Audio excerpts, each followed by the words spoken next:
T16s seem fine. At least white, right? Like, we have the damage for them. Even with my scuffed starter setup.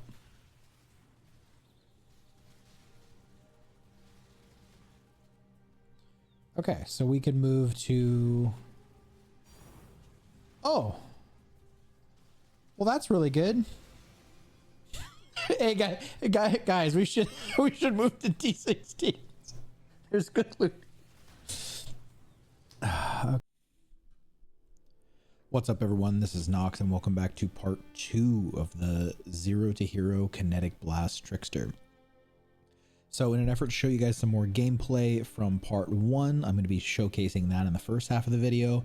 So pretty much everything you see me doing in Dunes, that's going to be part 1.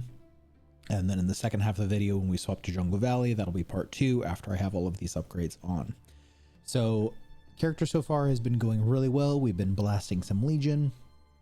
And then in the previous video, I sort of did a snapshot, and Wealthy Exile was saying that the Legion emblems were only like 33C, the Mariketh ones. Turns out they're like 90C. So I had tons more room to make upgrades than I thought I did.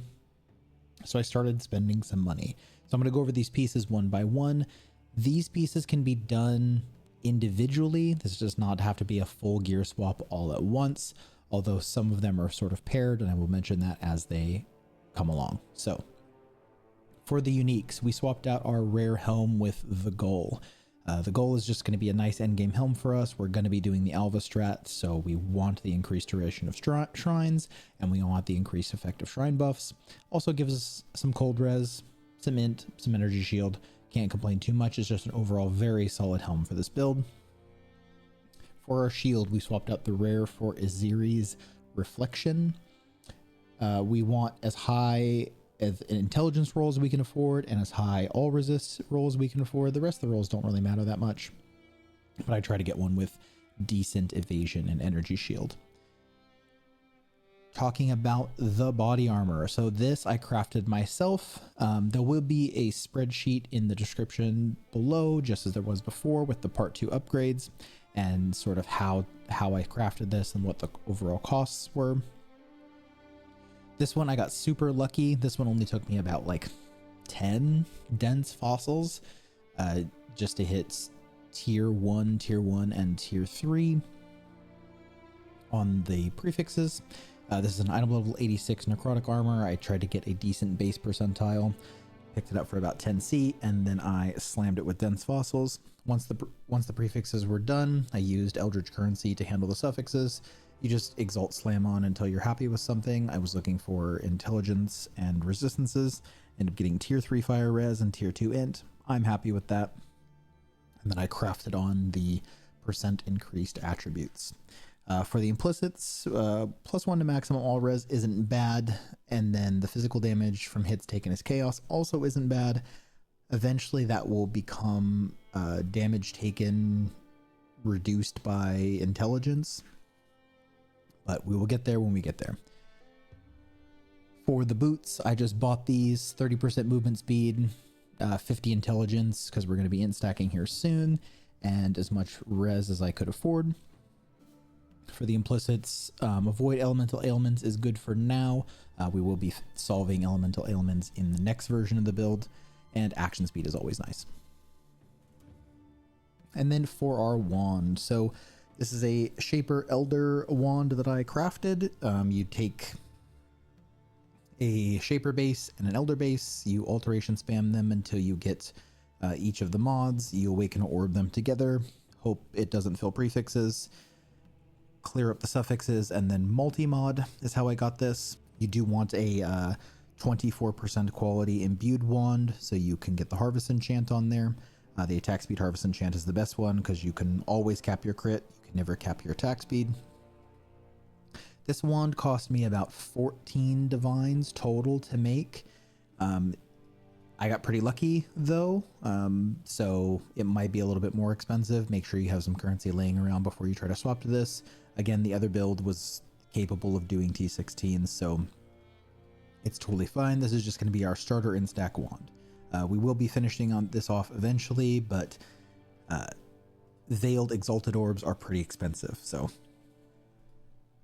And then Astramentus. So Astramentus is not worth swapping to until you have the wand. So I would not purchase an Astramentus and the Anoint until then.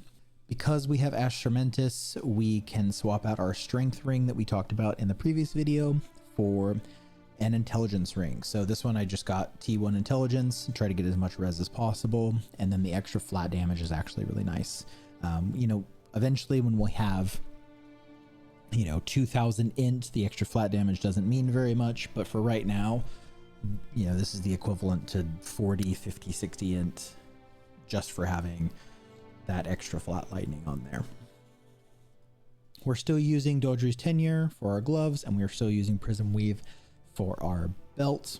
We're going to be sort of sticking with those for quite a while.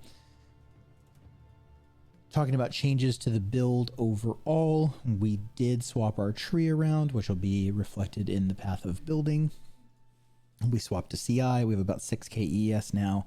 Very happy with how the build has progressed so far. Having a lot of fun with it. Haven't had too much time to play after swapping to the full int stack. I just did it tonight, maybe 30-40 minutes ago, so I've only had time to fiddle around with things, get everything ironed out, and run a couple maps, but we'll be blasting on stream tomorrow if you guys want to see that.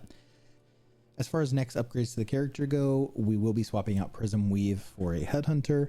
Now, Headhunter's not everybody's cup of tea. Some people hate Headhunter, and that's totally fine. You can get a rare belt with a intelligence % implicit on it instead, but Headhunter's going to be really strong for what we're doing. Going to be doing more Legion, we're going to be doing Alva, and just having that extra player power while you're in the map is going to be really nice for us. Dodri's Tenure I'm probably going to keep for a little while. It's just a crazy amount of increased damage and intelligence right now, so we'll be keeping that for a while. I will have a tentative path of building in the description below as well with just my character and my current setup, but with a cluster jewel. So if you guys are ahead of me in experience, you guys can start on that cluster jewel. We're just looking for something with spell damage, intelligence, that sort of thing. And that is that. Overall, I'm pretty happy with how the character's progressed so far. Again, haven't had too much time to blast with it, but I'm really excited to do some more. Hope you guys enjoyed. Thank you very much for watching. Don't forget to like and sub. I'll be blasting more of this on Twitch tomorrow afternoon. And I will see you guys next time.